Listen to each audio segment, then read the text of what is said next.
नमस्ते, मेरो नाम अञ्जली फुयाल हो। म भर्खरै 19 वर्षको हो। मेरो छिटोभन्दा छिटो अपरेसन होस् र मेरो सपना चाहिँ सानैदेखिबाट त्यो सपना चाहिँ अधुरो नहोस्।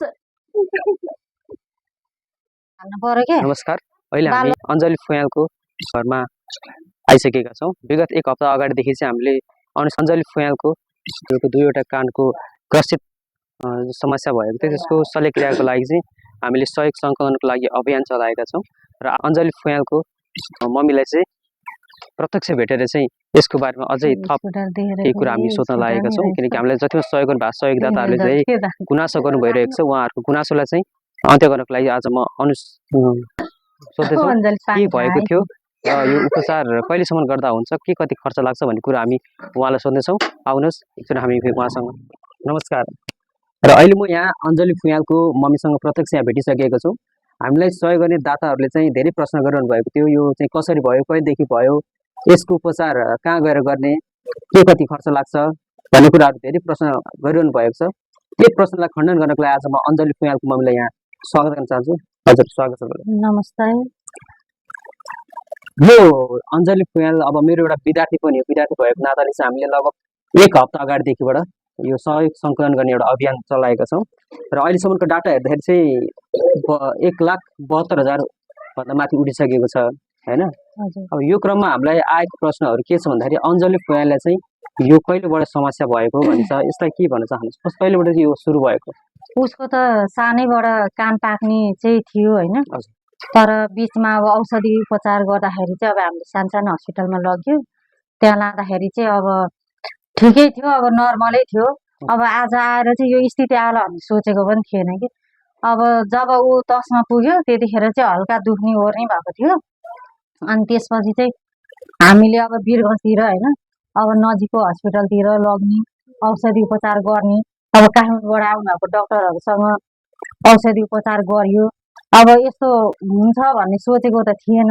तर आज ठ्याक्कै यो 12को एक्जाम 12मा नानी पुगेपछि चाहिँ उसको चाहिँ कान बन्द हुँदै हुँदै हुँदै आयो कि। अनि त्यसपछि हामीले उता काठमाडौँ वीर हस्पिटल लिएर गयौँ।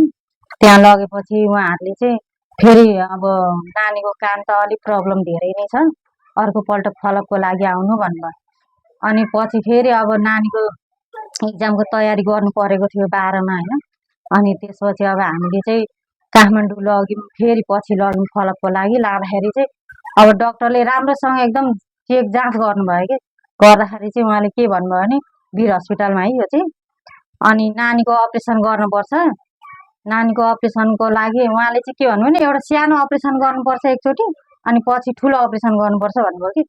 अनि मलाई चाहिँ अलि मनमा कस्तो कस्तो लाग्यो हैन।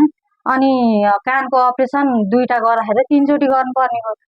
अनि मलाई चाहिँ अलि मनले अलिक मानेन के।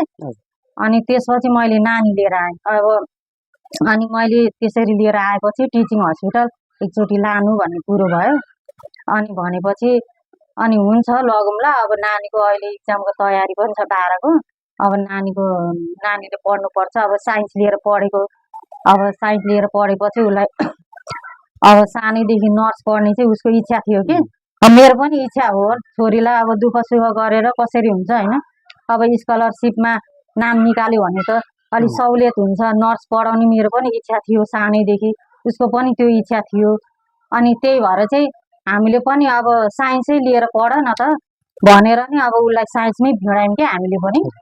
अनि त्यसपछि अब वीर हस्पिटलबाट आयो। अनि त्यसपछि चाहिँ हामी एकचोटि फेरि नानीले कान दुख्यो भने कि।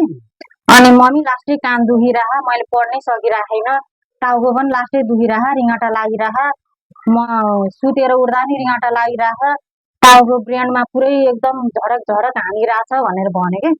त्यो भनेपछि अब एकचोटि त्यो गण्डक यता वीरगञ्जको गण्डक हस्पिटल, त्यो एउटा रङटा हस्पिटल रहेछ नि कानको मात्रै नयाँ बनेको। अनि त्यहाँनिर लिएर गएँ। अनि त्यहाँनिर लिएर गएपछि उहाँनिर नि मजाले चेक जाँच गर्नुभयो है, गर्नुभयो। अनि गर्दाखेरिमा उहाँहरूले चाहिँ भोलिपल्ट मलाई रिपोर्ट हेर्नको लागि आउनु भन्नुभयो कि। अनि भोलि आउनु म्याडम, अब आज हामी भ्याउँदैनौँ भन्नुभयो। त्यसपछि उहाँहरूले त्यसो भनेपछि म आएँ घर। भोलिपल्ट म गएर रिपोर्ट हेर्दाखेरि 2-3जना डक्टर मिलेर हेर्नुभयो रिपोर्ट। अनि हेरेपछि उहाँहरूले के भन्नुभयो भने अनि हामी यहाँ केही पनि गर्न सक्दैनौँ। एकदम कान जटिल अवस्था छ, एकदमै भित्र एकदमै ड्यामेजै भइसकेको छ नानीको कान। तपाईँहरूले काठमाडौँ लिएर जानु भन्नु। त्यसपछि अब त्यस्तो भएपछि अब कहाँ लाने भन्दाखेरि अब डाक्टर साहब अब कहाँ लाँदा राम्रो हुन्छ त भनेर भन्दाखेरि अनि तपाईँले सबभन्दा राम्रो टिचिङ हस्पिटल लिएर जानु भन्नुभयो। टिचिङ हस्पिटल लिएर जाँदाखेरि अनि लगेँ मैले। अनि अब त्यस्तो हस्पिटल धेरै धाउने त मेरो अब त्यस्तो उयो पनि छैन होइन, आर्थिक स्थिति अब कमजोरी छ नि त हाम्रो, त्यस्तो छैन। अब कमाउने मान्छे राम्रो छैन हाम्रो घरमा। अनि अब एकजनाको कमाइले अब 2-4 दिन काम हुन्छ हुँदैन, अब घर पेन्ट गर्ने मान्छे होइन, अनि गाह्रै छ। त्यही पनि मैले अब यसो कसैसँग यसो सरसापट गरेर नानीलाई लिएर गएँ। अनि लगेपछि अनि टिचिङ हस्पिटलमा अब चेकजाँच भयो। त्यसपछि गरेपछि अनि डाक्टर भेट्यौँ हामीले। अनि डाक्टर भेटेपछि उहाँहरूले भन्नुभयो नानीको कान एकदम ड्यामेज भइसकेको छ, अपरेसन गर्नै पर्छ। अनि मैले अझै के भने नि बाहिरबाट हेरिङ लगाउन मिल्छ भन्ने डाक्टर साहब, नभए त्यो गर्न पर्यो भन्दाखेरि धेरै पर्दैन हेरिङ लगाउनलाई, हामी लगाइ पनि दिन्छौँ, तर त्यो हेरिङले काम गर्दैन नानीको, किनभने कान पुरै भित्र ड्यामेज भइसकेको छ। त्यस कारणले गर्दाखेरि तपाईँले हेरिङ लगाएर त्यो कामै छैन।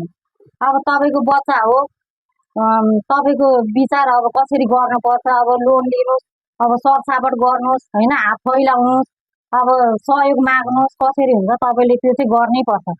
तपाईँको बच्चा भर्खर ठुल्ठुलो चढ्दैन तपाईँको बच्चा, अलि उमेर पाएको भएको भए त थुमथुम्याएर तपाईँ सबै हालेर राख्दा पनि फरक पर्दैन। तर ऊ त भर्खर अब त्यो पनि अब भर्खर 18-19 वर्षको बच्चा भनेर भन्नुभयो। अनि डाक्टर के भन्नुभयो कति पढ्ने हो भन्नुभयो। मैले भने 12 लिएर बसेको भनेर भने। अनि के लिएर पढेको भन्दाखेरि मैले साइन्स लिएर पढेको हो, अहिले इक्जाम दिएर भर्खर बसेको भन्दाखेरि डाक्टरले नै मलाई कराउनु भयो के यस्तो स्थितिको बच्चाले, यस्तो कन्डिसनको बच्चाले कसरी पढ्यो, कसरी इक्जाम दियो, तपाईँ सोच्नुहोस् त अलिकति। तपाईँको कानमा अलिकति केही छिर्यो भने तपाईँलाई कति गाह्रो हुन्छ, कति तर्फिनु हुन्छ तपाईँ। यो बच्चाले कसरी पढ्यो होला, कसरी दियो होला, यस्तो जटिल अवस्थाको बच्चाले कानमा पुरै ड्यामेज भएको छ कान। ठिक छ पहिला पाक्यो, तपाईँले औषधि उपचार गर्नुभयो, तर गर्दा गर्दै यो स्थिति आयो होइन। तपाईँको स्थिति पनि थिएन ठुलो हस्पिटल लानलाई, तपाईँले सक्नु भएन। तर यस्तो स्थिति छ कि बच्चाको कान यति गाह्रो भइरहेको, बच्चालाई पढ्न ओर्न उसलाई कति गाह्रो भइरहेको, र पनि उसले पढिरहेको, दबाई खुवाउँदै राख्दै गर्नुभएको छ। तर त्यसरी हुँदैन, तपाईँले जसरी भए पनि बच्चाको अपरेसन चाहिँ गर्नै पर्छ। अनि मैले भने अब अपरेसन गर्नलाई के कति खर्च लाग्छ त भनेर भन्दाखेरि डाक्टरले के भन्नु भने मिसिनको 12 लाख लाग्छ, तपाईँको डक्टर चार्ज, औषधि उपचार होइन, मतलब अब आउने जाने अब त्यसै त हुँदैन, अब खाना पर्यो काठमाडौँको ठाउँमा बसेपछि, अब गाडी भाडा गर्दा यताउता गर्दाखेरि तपाईँले म्याक्सिमम पनि 15 लाख ठिक पार्नुपर्छ। एउटा कानको 15 लाख कि 2 एउटा कानको भनेको कि मिसिनको मात्रै 12 लाख लाग्छ। डाक्टरले चाहिँ अब यो उपचार के छ, यो सक्सेस हुन्छ भन्नुभएको छ कि? अनि मैले सोधेँ डाक्टर साहब यो मिसिन लगाएपछि के हुन्छ त, भोलिको दिनमा प्रब्लमहरू आयो भने त हामीलाई गाह्रो हुन्छ भनेर भन्दाखेरि केही पनि हुँदैन, तपाईँ टेन्सन नगर्नु, यो मिसिन हालेपछि तपाईँ हामी जस्तै एकदम मजाले सुन्छ बच्चाले भनेर भन्नुभयो क्या। त्यसपछि अब आयो, अब आर्थिक स्थिति छैन, कहाँबाट गर्ने, कसरी गर्ने, कसलाई भन्ने टेन्सन त हुन्छ नि त। अब आमा हो, आमालाई जति पीडा त अब अरूलाई हुँदैन। अनि मलाई धेरै तनाव थियो कि, अनि अब कसलाई भन्ने होइन, रोएर कसलाई देखाउने।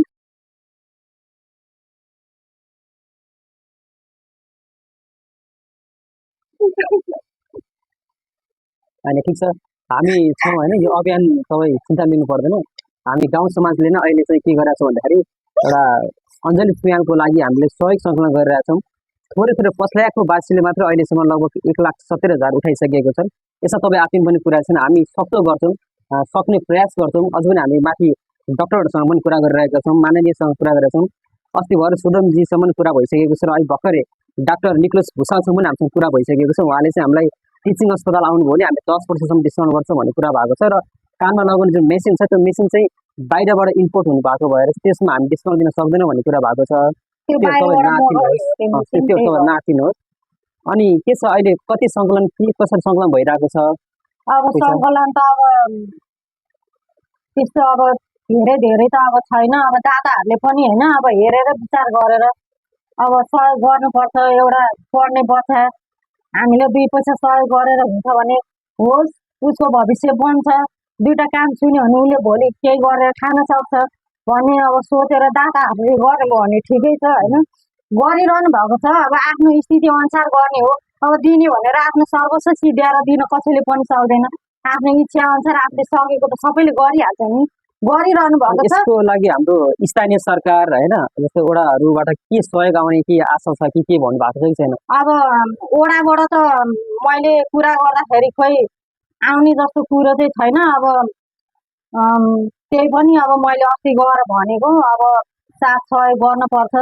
आफ्नो वडामा नभनेर म कहाँ जाउँ कसलाई भनौँ भनेर भन्दाखेरि अब हामी अब कोसिस गर्छौँ, अब मिटिङ गर्छौँ भनेर भन्नुभएको छ। अब उहाँहरूले मिटिङ गरेर अब के कति सक्नुहुन्छ उहाँहरूको इच्छा। अब हामीले जबरजस्ती गर्न मिल्दैन। उहाँहरूले जति दिनुहुन्छ अब हामी हात थाप्छौँ त्यही हो। पक्कै पनि दर्शकबिन हामी यो कुरालाई हामी वडादेखि लिएर नगरपालिकासम्म यो कुरा हामी पुर्याउनेछौँ। जसरी पनि हामीले अञ्जलीको एउटा सुनौलो भविष्य उज्जवल पार्नको लागि उहाँको नर्स पढ्ने एउटा इच्छा हामी पक्कै पनि पुरा गर्ने हामी पाचा लिएर हामी अघि बढिरहेका छौँ। तपाईँले पनि सक्दो सहयोग गरिदिनु होला। एउटा सानो नानीको एउटा भविष्यको कुरा छ। तपाईँ हाम्रो सहयोगले चाहिँ उहाँको एउटा नयाँ जीवन पाउनेछ भन्ने हामीले आशा गरेका छौँ। अनि यो डक्टरले चाहिँ उपचार कहिले आउनु भनेको छ? एउटा कुनै फिक्स डेट दिएको छ कि अथवा पैसा भइसकेपछि आउनु भनेको छ कि के छ? उहाँले चाहिँ अब भन्नुभएको थियो तपाईँ अब त्यतिखेर चाहिँ हामी अब के गर्न जाँदाखेरि अब त्यो अब गते चाहिँ मलाई त्यति दिमागमा आएन होइन। अनि उहाँले चाहिँ भन्दाखेरिमा चाहिँ अब तपाईँ अर्को सोमबार आउनु होला डेट लिनलाई भन्नुभयो। अब त्यति भन्दाखेरि चाहिँ मैले अब डाक्टर साहब हाम्रो अब हामी आर्थिक अवस्था अब भएको भएर अब हामी त्यति सक्दैनौँ पैसा अहिले जम्मा गर्नलाई एकट्ठा गर्नलाई। त्यतिखेर नै हामी आउन सक्दैनौँ भन्दाखेरि त्यसो भए तपाईँ पैसा जम्मा गर्नुहोस् त्यसपछि अपरेसनको डेट लिन आउनुहोस् भन्नुभएको थियो। अब त्योभन्दा पनि अब एकचोटि चाहिँ म फलपको लागि नानीलाई लिएर जानेवाला छु। ठिक छ। अब हाम्रो नि नानीको उपचार चाँडै होस् भन्ने एउटा कामना गरिरहेका छौँ। हामी सक्दो कोसिस गरिरहेका छौँ र तपाईँ पनि नआत्तिनु होला। तपाईँले पनि गर्न सक्नु तपाईँ गर्नु होला। हाम्रो तर्फबाट हामी गर्छौँ र तपाईँहरूले पनि यदि सक्नुहुन्छ भने सहयोग गर्नुहोस्। सक्नुहुँदैन भने यो भिडियो धेरैभन्दा धेरै सेयर गरेर चाहिँ आफूले जति सक्नुहुन्छ त्यति सहयोग गरिदिनुहुन्छ मैले आशा गर्दै अहिलेको लागि म यही कुरा यहाँ राख्दै भोलिको दिनबाट हामी अझै पनि यो सहयोग सङ्कलन कार्यक्रमलाई अघि बढाउँदैछौँ। वडादेखि नगरपालिकादेखि लिएर कहाँ हुन्छ हाम्रो र तपाईँलाई पनि अब जाँदै हाम्रो सहयोग गर्ने दाताहरूलाई के भन्न चाहनुहुन्छ? सहयोगी दाताहरूलाई धन्यवाद छ। जति पनि सहयोग गरिरहनु भएको छ अहिलेसम्म उहाँहरूलाई धेरै धेरै धन्यवाद दिन चाहन्छु। र अब पनि मेरो छोरीको लागि सहयोग गरिदिनु होला र यो भिडियो लाइक सेयर कमेन्ट गरेर नपुगेको ठाउँमा पनि पुर्याइदिनु होला। यति नै भन्न चाहन्छु। धन्यवाद। अब हामी चाहिँ अञ्जली फुयाललाई चाहिँ उहाँले चाहिँ सुन्नुहुन्न होइन। अहिले हामीले भनिसकेका छौँ। उहाँले चाहिँ हामीले केही अक्षर लेखेका छौँ। यो अक्षर उहाँलाई दिएर उहाँले पढेर चाहिँ यहाँ लेखेको कुरा चाहिँ उत्तर दिनुहुन्छ। मैले यहाँ के लेखेको छु भन्दाखेरि अञ्जली तिम्रो भिडियो बनाउँछु, तिमीलाई सहयोग गरेर दाताहरूलाई तिमी के भन्न चाहन्छौ भनेर मैले उहाँलाई चाहिँ यहाँ लेखेर दिएको छु। यो मैले बोलेको उहाँ सुन्नु भएको छैन। उहाँले पढेर चाहिँ तपाईँलाई चाहिँ धन्यवाद दिनुहुन्छ।